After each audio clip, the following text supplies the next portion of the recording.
Aleluia. Deus é bom, amém? Olha só.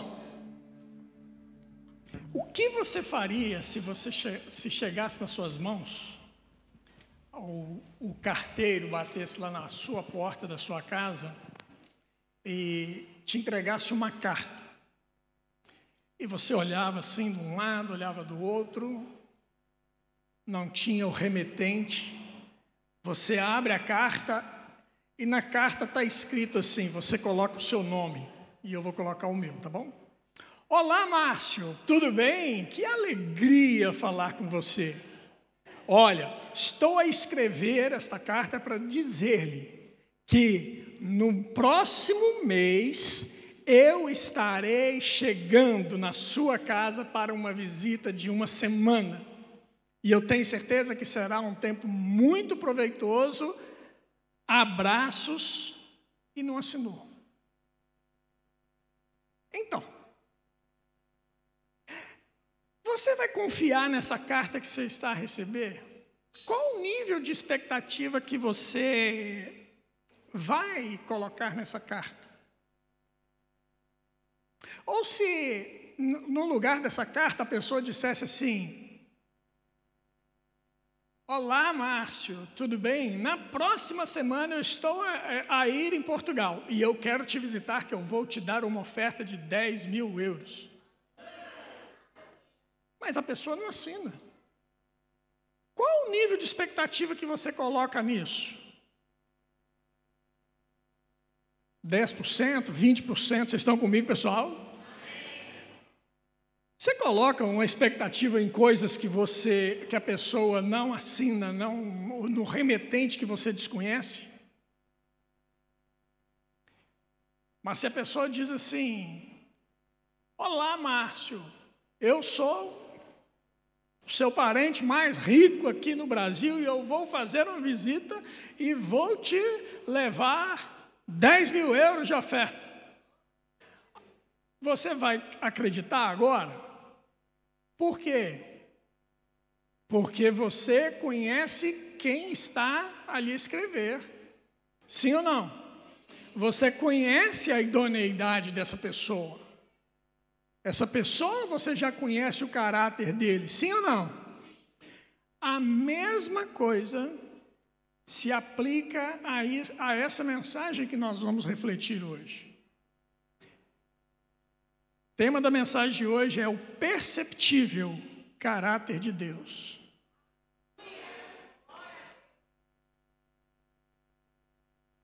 Uma das grandes dificuldades, irmãos, que o cristão enfrenta é compreender claramente o caráter de Deus.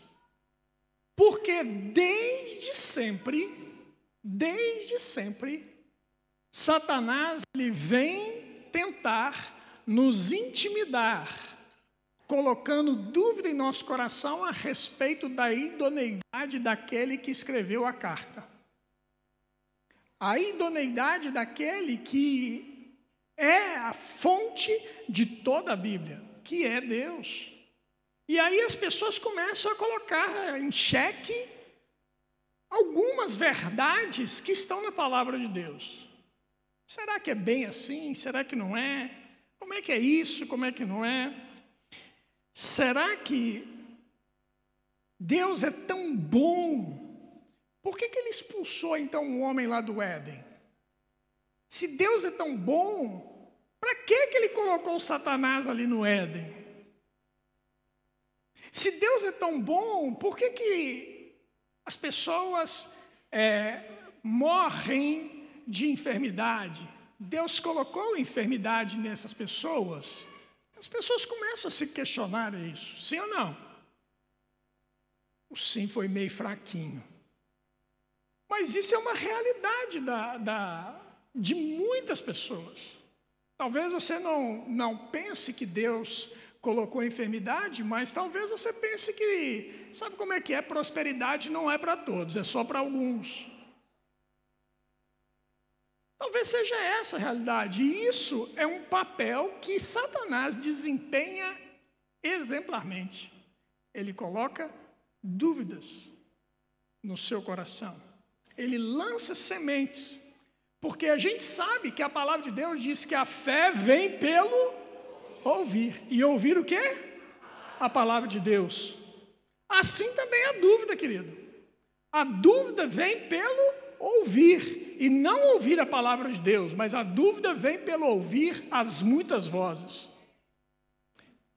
As vozes que chegam para nós para nos desencorajar, as vozes que chegam para nós para nos intimidar, dizendo que nós não somos, que nós não podemos, as vozes que chegam para nós para dizer aquilo que a Bíblia não diz. As vozes para poder colocar dúvida no nosso coração a respeito daquilo que Deus já falou conosco. E nós sedimentamos isso na nossa vida, estamos plenamente convictos a respeito disso, mas a primeira oportunidade que é lançada uma semente no nosso ouvido, a gente, em vez de ficar com aquilo que a palavra de Deus diz e já implementou dentro de nós, a gente fica com a semente da dúvida. Será que é bem assim? Será que eu entendi direito? Eu lembro de um caso de uma pessoa que entrou para a escola lá no Brasil, no Rema, fez 2 anos de Rema, e quando ele começou, ele tinha um problema sério de depressão, problema sério, tomava alguns remédios controlados, indicados por psicanalista, e começou a fazer a escola, foi fazendo a escola, e antes mesmo de completar o 1º ano da escola, lá são 2 anos, ele já havia sido orientado pelo psicanalista, pelo psiquiatra, melhor dizendo, desculpe, pelo psiquiatra, que ele não precisaria mais de continuar com os medicamentos, tão bem que ele estava. Foi reduzindo, até que ele estava plenamente sarado e curado. Concluiu o 2º ano, curado e sarado. Um belo dia ele chega na igreja e conversa com o pastor. Pastor, esse negócio de cura é assim mesmo? Ele, por que você está com dúvida? Não, porque eu fui ver na internet e tem algumas pessoas que dizem que esse negócio de cura não é bem assim. Aí o pastor virou para ele e falou assim: ô abençoado, você entrou aqui na escola com um problema de depressão, foi ou não foi? Foi. E você foi curado? Fui. Então, funcionou ou não funcionou? Funcionou.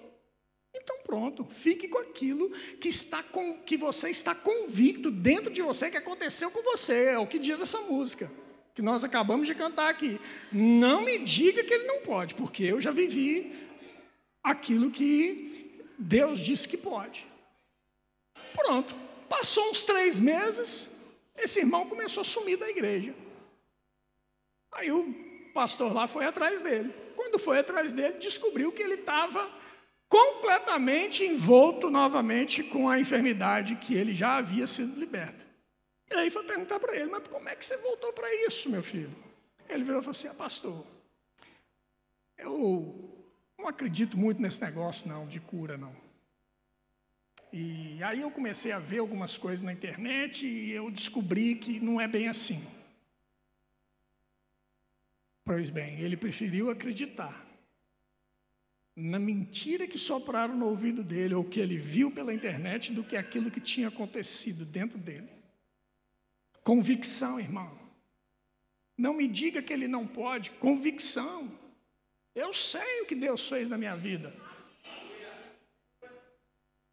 Aquilo que Deus fez na minha vida, querido, não é negociável. Eu não negocio princípios e valores que um dia Deus estabeleceu na minha vida. Não dá para brincar com essas coisas. Princípios e valores, querido, a gente não pode brincar com eles, porque senão nós vamos começar a flertar com coisas que não é para nós flertarmos. Nós vamos começar a flertar com o pecado. Foi assim com Eva. Foi assim lá no Éden. Eva não chegou do nada e simplesmente começou a virar e falou assim, hoje eu vou desobedecer a Deus. Não foi assim. Foi um processo de flerte com aquilo que não era para ser flertado. Esqueceu daquilo que Deus havia colocado dentro dela através daquilo que Adão falou para ela. Vocês estão comigo? Então abra sua Bíblia comigo aí. Hebreus capítulo 1, por favor.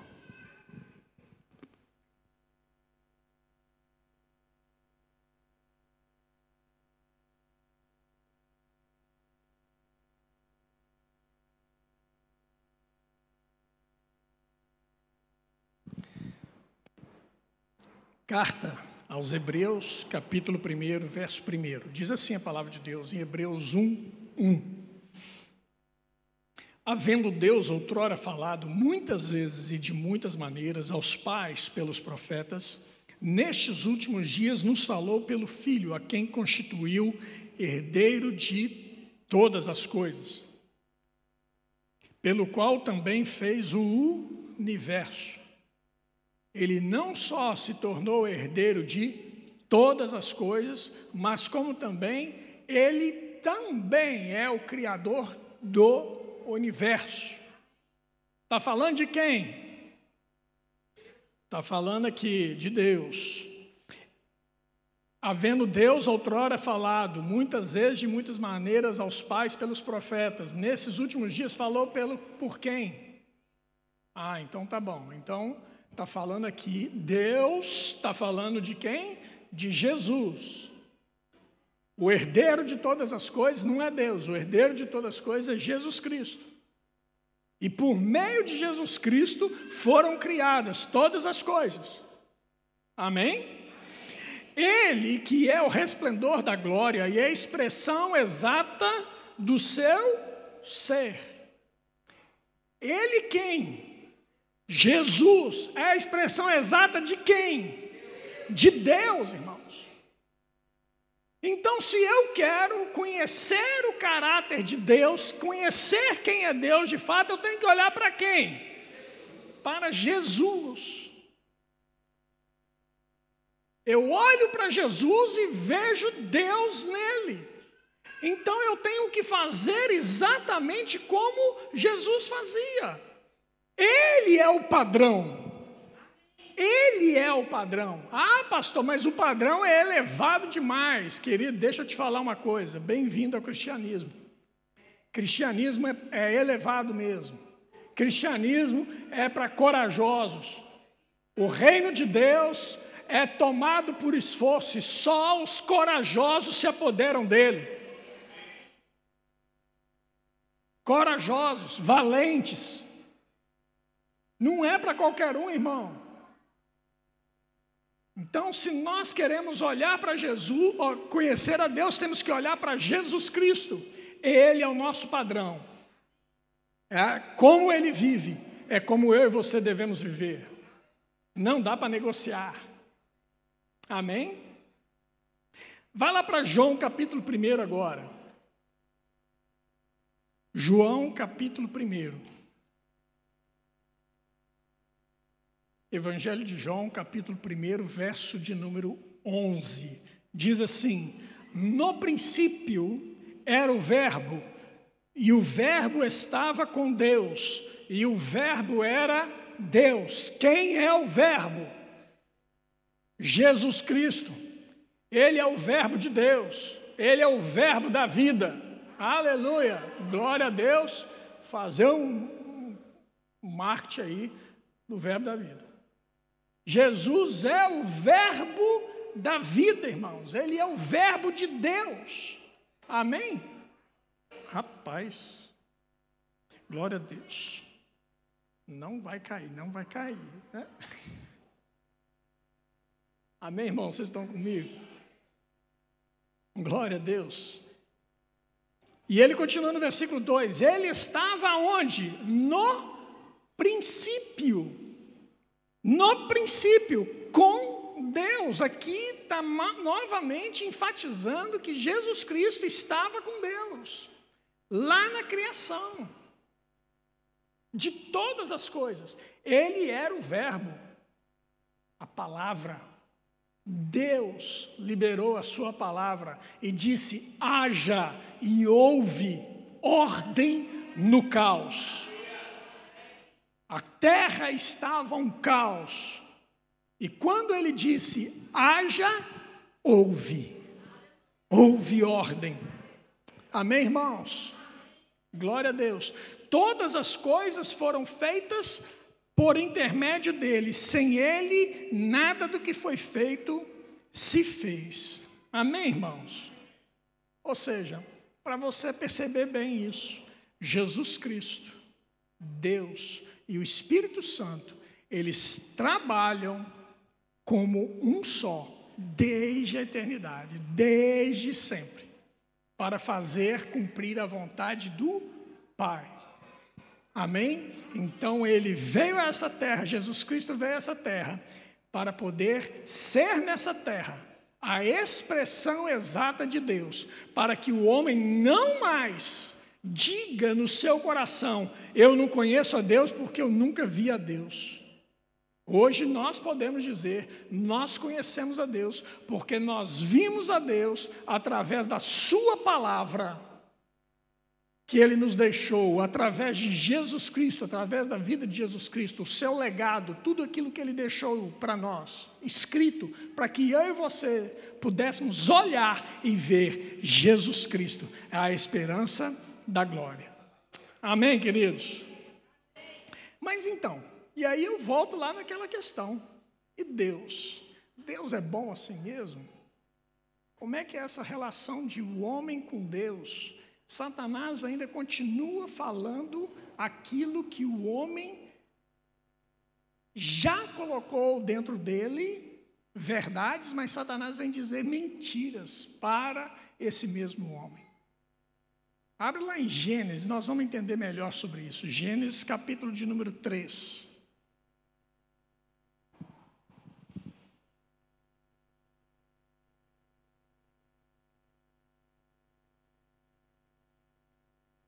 Gênesis, capítulo de número 3, versículo de número 11, diz assim: perguntou-lhe Deus: quem te fez saber que estavas nu? Aqui o homem já tinha pecado, já tinha caído. E aí começa um diálogo com Deus. Comeste da árvore que te ordenei que não comesses? Então disse o homem: a mulher que me deste por esposa, ela me deu da árvore e eu comi. Transferência de responsabilidade. Caráter corrompido. Já começa a evidenciar essas coisas aqui. 13. Disse o Senhor Deus à mulher: que é isso que fizeste? Respondeu a mulher: a serpente me enganou e eu comi. Então o Senhor Deus disse à serpente: visto que isso fizeste, maldita és entre todos os animais domésticos e o és entre todos os animais selváticos. Rastejarás sobre teu ventre e comerás pó todos os dias da tua vida. Olha para mim aqui um pouquinho. Por que Deus, sendo Deus, sabendo quem era Deus, cria o Éden, cria aquele jardim no Éden, e aí deixa Satanás ali? Será que Deus estava pensando bem quando ele permitiu isso? Deixa eu te dizer uma coisa. Quantos pais tem aqui? Muitos são pais. Para você, faz algum sentido? Presta atenção no que eu vou te perguntar. Para você faz algum sentido você ter lá o seu bebê, lá dormir no berço, no quarto dele, bonitinho, lá, bem descansado, e você pegar uma cobra peçonhenta, venenosa, e colocar junto do seu bebê, lá na cama dele? Faz algum sentido isso para você? Por que você não faz isso? Porque você é um bom pai. Sim ou não? A palavra de Deus diz que nós, sendo maus, sabemos dar boas coisas aos nossos filhos. Quanto mais Deus nos dará. Percebe, querido? Eu e você, jamais faríamos isso com os nossos filhos. Por que você acha que Deus faria isso? Não tem sentido isso. Então quer dizer que Satanás não estava no Éden, pastor? Eu também não disse isso. Vamos ver lá em Ezequiel capítulo 28. Ezequiel capítulo de número 28.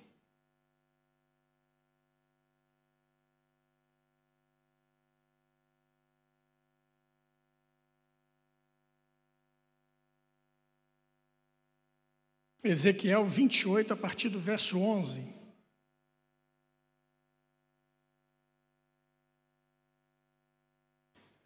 Veio a mim a palavra do Senhor dizendo: Filho do homem, levanta uma lamentação contra o rei Tiro e dize-lhe: Assim diz o Senhor Deus.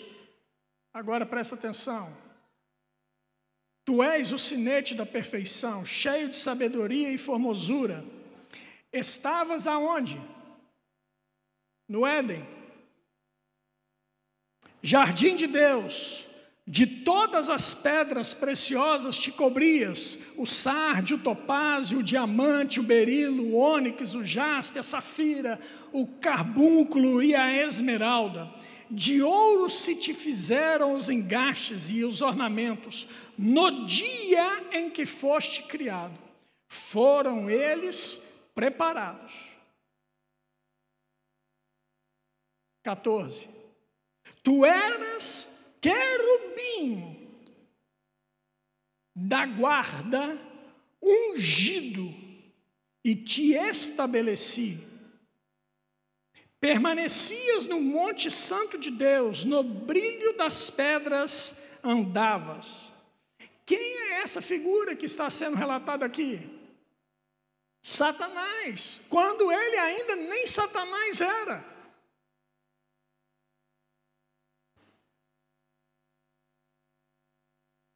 Deus não cria o mal, irmãos. Glória a Deus por um amém. Deus não cria o mal. Deus não criou Satanás. Satanás se tornou.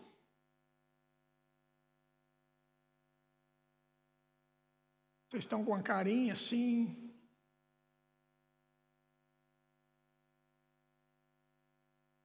Deus é bom, irmãos, em todo tempo.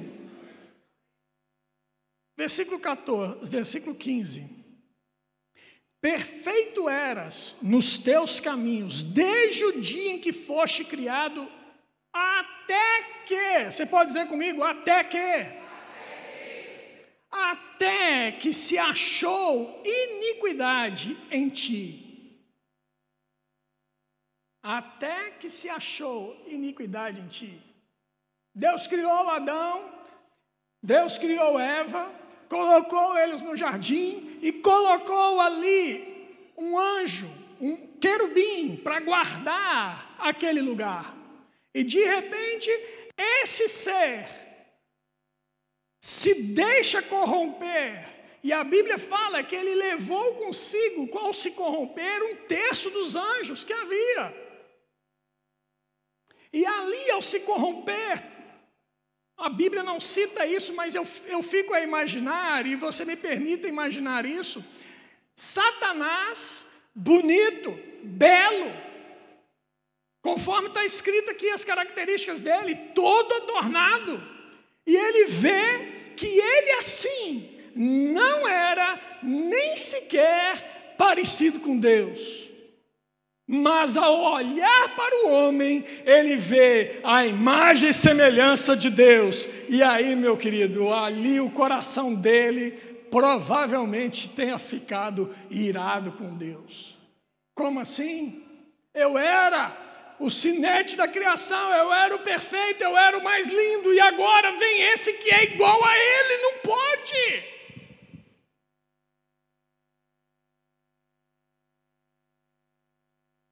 Versículo 16: na multiplicação do teu comércio, se encheu o teu interior de violência, e pecaste, pelo que te lançarei profanado fora do monte de Deus, e te farei perecer, ó querubim da guarda, em meio ao brilho das estrelas. Uma sentença contra ele. Haverá o dia, querido, que ele será lançado definitivamente para longe da presença de Deus, no lago que arde com fogo e enxofre, que está destinado para ele.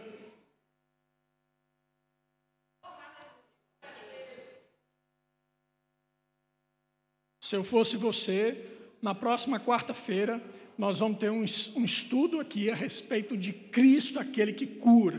Venha para você aprender um pouco mais sobre isso. Mas na outra quarta-feira, nós vamos ter um estudo aqui falando a respeito de escatologia. Então você venha também, você vai aprender. Eu não sei muito bem como é que é essa cronologia. Você vai aprender a cronologia escatológica. Então vem para cá, quarta-feira às 20 horas e a outra quarta-feira às 20 horas. Você vai aprender bastante. Amém? Gênesis 3, 22. Olha que interessante. Volta agora para Gênesis. Então disse o Senhor Deus, eis que o homem se tornou como um de nós, conhecedor do bem e do mal. Deus está falando com quem? Com quem? Como um de nós. Deus está falando com a palavra, o verbo. Deus está falando com o Espírito Santo. Amém? E o homem se tornou como um de nós, conhecedor do bem e do mal. A pergunta que eu te faço é o seguinte: Deus conheceu o mal experimentando o mal? Sim ou não? Como que ele sabe que mal é mal?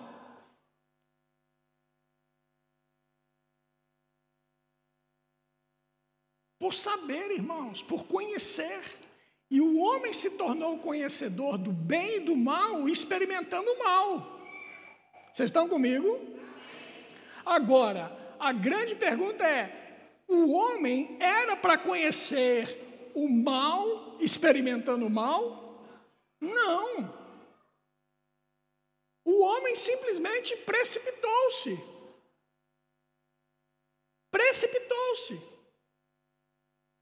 Haveria um dia que o homem conheceria o bem e o mal sem na necessidade de experimentar o mal, querido, porque Deus o fez à sua imagem e à sua semelhança.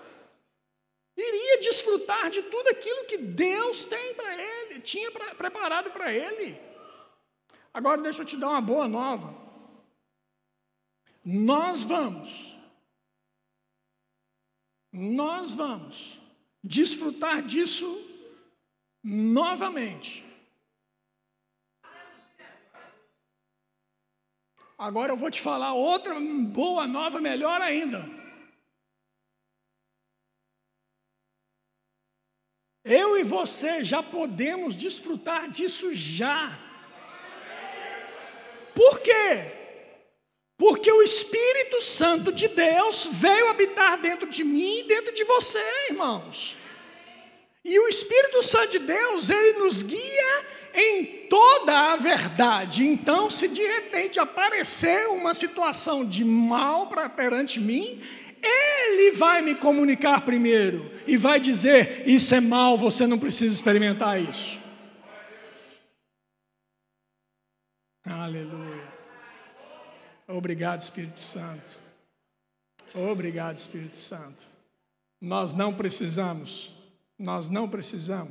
conhecer o mal, experimentando do mal. Nós podemos conhecer aquilo que é mal, desfrutando da boa presença do Espírito Santo em nós. Aleluia. Eis que o homem se tornou como um de nós, conhecedor do bem e do mal. Assim que não estenda a mão e tome também da árvore da vida e coma e viva eternamente. Aí as pessoas viram e falam assim, mas se Deus é tão bom, por que Ele expulsou o homem do jardim? Deixa eu te contar uma coisa, queridos. Essa palavra expulsar é privar o homem da árvore da vida. Por quê, irmãos? O homem, uma vez agora pecador, se ele tem acesso à árvore da vida, ele viveria a eternidade em pecado, sem ter dentro de si a necessidade de um redentor. Agora, uma vez tirado da presença da árvore da vida, esse homem, ele passa a ter a necessidade de ser redimido, de ter uma redenção, e consequentemente de um redentor. Amém, queridos? E é por isso que Deus enviou a Jesus, para mim e para você, para que agora eu e você possamos desfrutar de tudo aquilo que Jesus Cristo conquistou na cruz por nós. Amém, queridos? Esse é o caráter de Deus, irmãos. Ele simplesmente não viu o homem cair em pecado e deixou o homem à sua própria sorte. Não, Ele preparou a redenção do homem. Ele preparou Jesus Cristo para morrer no meu e no seu lugar. Desde a eternidade, querido. A palavra de Deus diz que Jesus Cristo morreu na eternidade. Aleluia. Desde sempre, irmãos, havia da parte de Deus um plano, não é o plano B, irmãos. Entenda isso, Deus não trabalha com plano B. Só existe um plano. Só existe um plano. E deixa eu te dizer uma coisa. Eu e você temos a necessidade de vermos o passado, de estarmos no presente e desejosos de saber o futuro. Mas Deus, querido, Ele não está preso ao tempo como eu e você estamos. Deus, Ele não está preso nisso, nessas coisas. Ele é o Criador de todas as coisas. Ele é o Senhor, inclusive do tempo. Ele está no Kairos, e no Kairos de Deus, todas as coisas Ele já fez, todas as coisas já foram concluídas. Você precisa ver as coisas passo a passo acontecendo, mas para Ele não, querido. Para Ele todas as coisas já se passaram. Aleluia. E Ele, lá na frente, Ele sabe muito bem o futuro que Ele teve a seu respeito se concluindo, porque o futuro que Ele teve a seu respeito e a meu respeito é um futuro de paz e não de mal. Aleluia. Aleluia. Vai lá para Tiago, capítulo 1, por favor.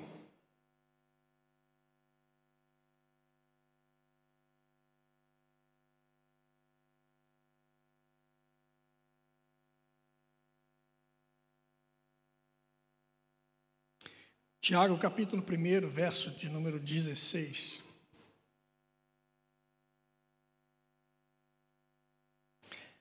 Tiago 1:16, diz assim a palavra de Deus: não vos enganeis. Presta atenção. Quem é que se engana? Nós é que nos permitimos sermos enganados.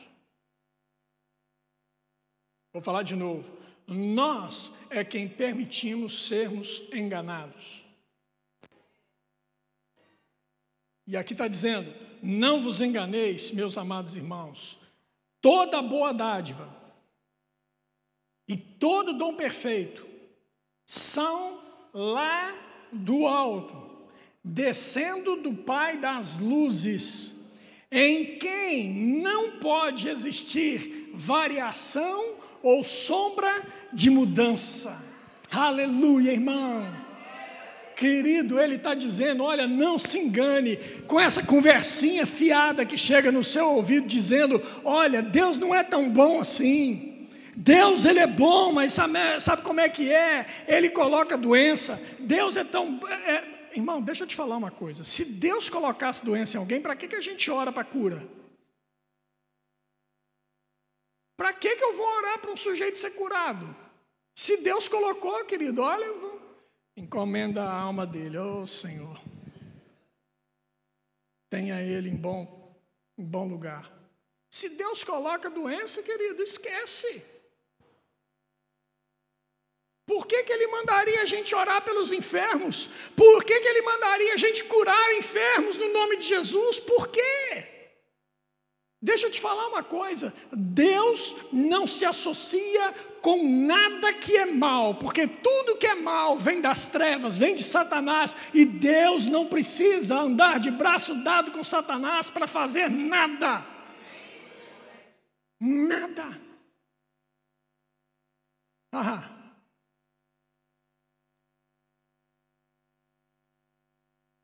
Tudo que é bom, tudo que é bom vem da parte de Deus para mim e para você. Amém, irmãos? Aleluia, glória a Deus. Abre lá agora em João capítulo 10, verso 24. João 10, 24.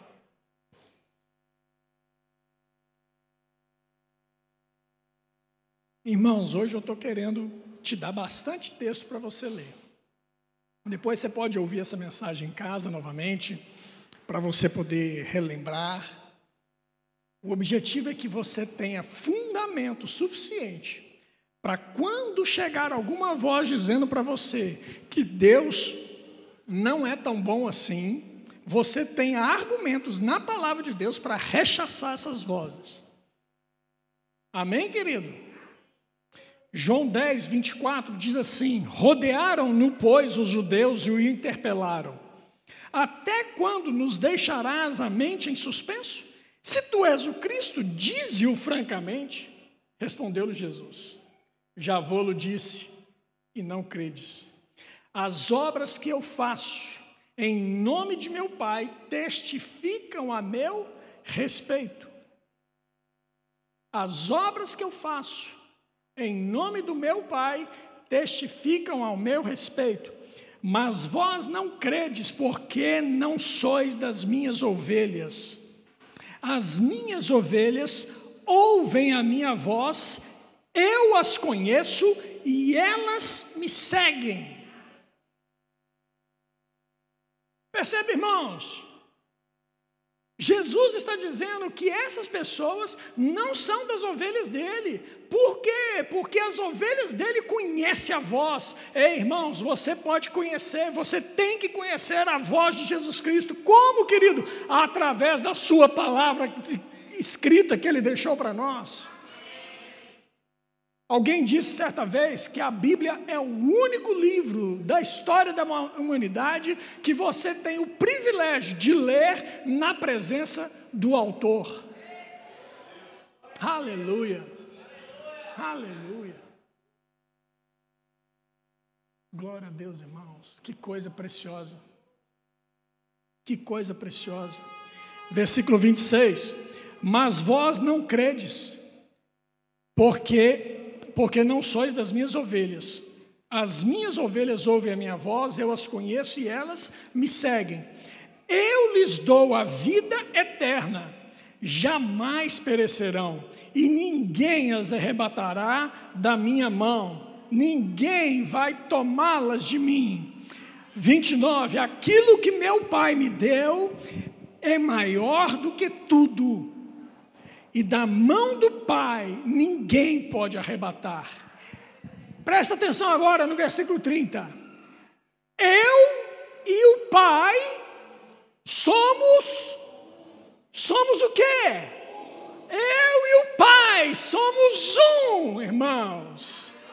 Se eu e o Pai somos um, Jesus dizendo, irmãos, Deus, Ele é bom em todo tempo, porque você vê nos relatos das Escrituras Jesus em todo tempo fazendo bem. Você jamais viu Jesus matando ninguém, você jamais viu Jesus pegando e colocando enfermidade em alguém, você jamais viu essas coisas, você jamais viu Jesus impedindo alguém de enriquecer. Pelo contrário, ele prosperou as pessoas que estavam ao redor dele, querido. Aleluia, aleluia. Eu e o Pai somos um. E para encerrar, queria pedir o pessoal da música para poder já subir. Atos capítulo 10, verso de número 36.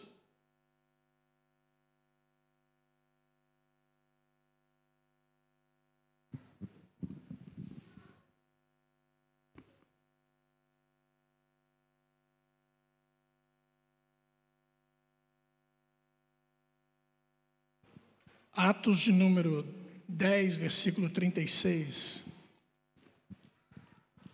Diz assim a palavra de Deus: esta é a palavra que Deus enviou aos filhos de Israel, anunciando-lhes o evangelho da paz, por meio de Jesus Cristo.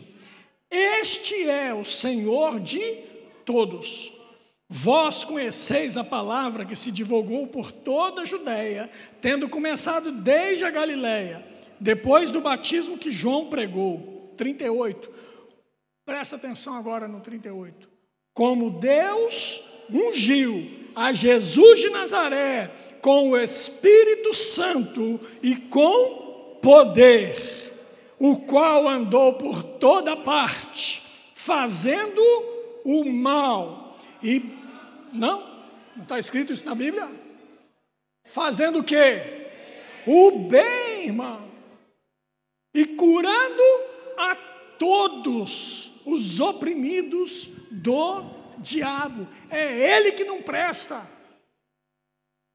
É ele que se deixou ser corrompido lá no Éden. É ele que foi vai ser lançado no lago de fogo e enxofre. É ele, queridos, por causa da corrupção do seu coração. Ele, Satanás, o qual andou por toda parte fazendo bem e curando a todos os oprimidos do diabo. Por quê?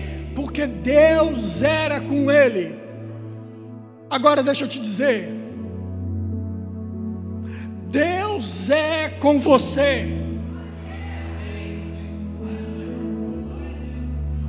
Fala assim comigo, repete comigo. Deus é comigo. Aleluia. Se Deus é com você, irmãos, e Ele é com você, pela palavra de Deus a gente pode afirmar isso, porque o Espírito Santo habita dentro de você. Você pode viver nessa terra, a reinar em vida. A palavra de Deus diz em Romanos: os que receberam a abundância da graça e o dom da justiça reinarão em vida. Você recebeu o dom da graça, então você vai reinar em vida. Amém, irmãos? Esse é o caráter de Deus. Deus é bom. Não negocie valores, não negocie princípios. Aquilo que uma vez foi colocado dentro de você, aquilo que uma vez foi enraizado dentro de você, não abra mão disso. Não abra mão desses valores, não abra mão desses princípios. Nós estamos a viver, irmãos, um tempo onde você olha para uma pessoa e ele tem uma presença de palco muito boa. Ele até é um excelente comunicador, mas depois você vai ver a vida dele não tem respaldo com aquilo que ele ensina, com aquilo que ele prega. Sabe, querido, mas eu creio num tempo que nós vamos viver, onde eu e você, queridos, cada vez mais vamos fazer diferença no meio dessa sociedade, para que as pessoas possam ver em nós, Cristo em nós, a esperança da glória. Não dá para ter presença de palco. Isso é show business. Não transforma a vida, nem a dele mesmo. Mas nós precisamos ter vida respaldada, a tal ponto que a nossa reputação, querido, seja manifesta diante de todos os homens. Porque a reputação é aquilo que você vê em mim. Mas o meu caráter, querido, é lá dentro da minha casa. É onde ninguém me vê. É quando ninguém está de olho em mim. Esse é o meu caráter. E não dá para nós abrirmos mão daquilo que Deus colocou em nós, o caráter que nós temos. Não dá para negociar. A primeira negociada que nós dermos, querido, é sinal que nós estamos longe da presença dele. Não dá para negociar. Não dá para negociar com essas coisas, querido. Não dá para brincar, não dá para flertar com essas coisas.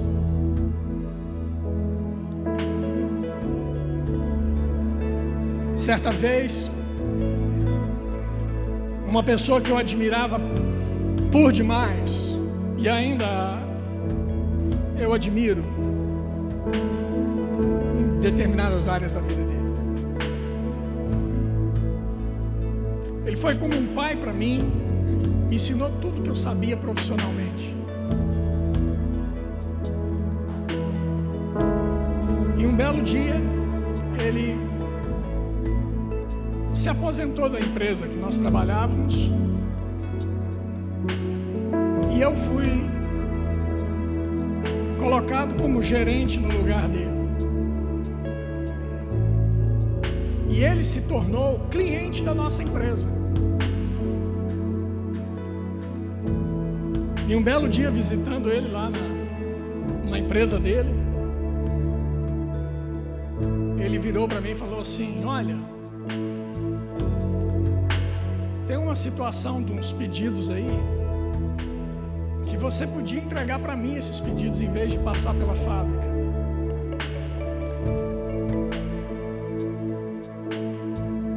E eu te dou um dinheiro por fora.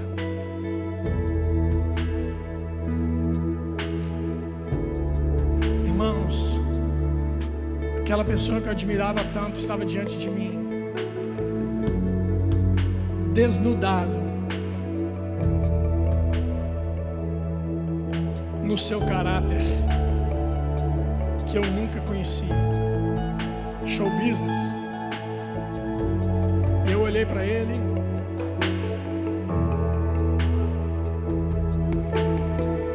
como um filho olha para um pai doente, e meu coração se compadeceu dele. E eu só virei para ele e falei assim: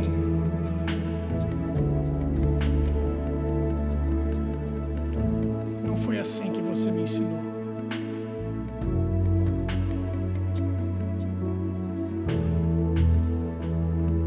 Não foi assim que você me ensinou. Vamos fazer o seguinte: eu vou embora agora. E na hora que eu fechar essa porta, nós vamos esquecer que isso aconteceu entre a gente. E eu saí dali e ele ficou indignado com a minha resposta. Ele ficou nu, mas eu saí vestido. Porque eu não ia ter do que me envergonhar. Porque a primeira vez que ele pudesse, ele me teria para sempre na mão dele se eu tivesse aceitado aquela corrupção. Eu não estou falando de pouco dinheiro não, irmão. Estou falando de muito dinheiro. Não dá para negociar com essas coisas. Não dá para negociar quando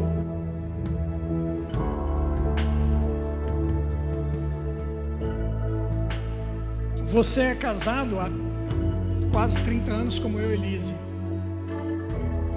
Não não dá para negociar. Valores e princípios que estão aqui dentro. Eu amo minha esposa, tenho plena confiança nela e ela me ama. E tem plena confiança em mim. Por quê? Porque em termos de caráter nós estamos vestidos diante um do outro. Nós não temos do que nos envergonhar. Não dá para flertar com essas coisas. Aquilo que Deus impregnou dentro da minha vida, querido, não vai ser o diabo que vai tirar. Não vai ser o diabo que vai arrebatar essas verdades que Deus colocou dentro de mim. É tempo de levantar uma geração de homens e mulheres corajosos, que têm coragem de dizer não ao pecado, que têm coragem de dizer não para as vozes que vêm tentar roubar aquilo que foi colocado pelo próprio Deus dentro de você, através do Espírito Santo. Não tem acordo, não tem negócio. Princípio é princípio, irmãos. O seu Deus é bom. Em todo tempo Ele é bom. E nós temos que viver a altura dessa bondade. Nós temos que viver a altura daquilo que Ele fez por nós. O sarrafo é alto, meu irmão. O sarrafo é alto. Eu não sei se você me entende quando eu falo sarrafo. É aquela vara para que os atletas possam pular no salto em altura. O sarrafo é alto no cristianismo. E graças a Deus por isso. Porque Jesus Cristo, Ele veio estabelecer uma igreja que vai ser arrebatada. Uma igreja sem ruga, sem mácula. Fui brincar aqui com o negócio do sem rúcula, quase saiu mesmo. Sem ruga e sem mácula. Uma igreja ataviada. Uma igreja linda. Uma igreja que não tem do que se envergonhar. Uma igreja que quando chegar diante do Pai, vai poder dizer: Pai, eis-me aqui. Eu andei conforme você me ensinou a andar. Uma igreja de pessoas que pregam a palavra no púlpito ou fora do púlpito, mas que vivem aquilo que pregam. Que vivem aquilo que pregam. Amém, irmão? Você pode ficar de pé.